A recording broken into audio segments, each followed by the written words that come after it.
حضرت عمر فاروق جیسا دلیر اور جرری آدمی جمعہ پڑھانے مسجد میں داخل ہوئے تو جناب ابو ایوب انصاری دروازے پہ کھڑے ہو گئے، کہنے لگے عمر تیرے نوکر نہیں، ٹائم پہ آیا کر، بڑی دیر سے کھڑے ہیں، کیوں دیر سے آیا ہے؟ بڑے جلالی تھے نا حضرت عمر، لیکن وہ جلالی اس وقت تھے جب کوئی ظلم کرتا تھا، اور ذات کے لیے جلالی نہیں تھے۔ کب وقت پہ آیا کر، کو ملازم نہیں تیرے؟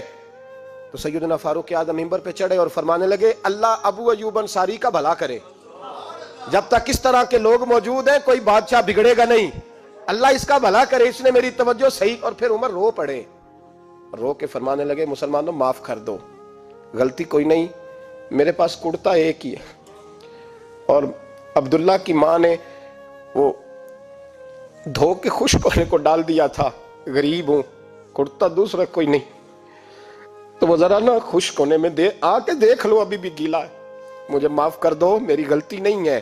صحابہ درد کے ساتھ رونے لگے اور کہنے لگے اللہ اس طرح کے حکمران ہمیشہ عطا کرتا رہے۔ میرے بھائی تو انصاف کا رنگ تو دیکھ، ان تقاضوں کو سمجھنا۔ یہاں کسی کی جرت ہے بول سکے، طاقت ہے کسی کی، لیکن انہوں نے اپنے آپ کو پیش کیا، سامنے پیش کیا اپنے آپ لوگوں کے سامنے۔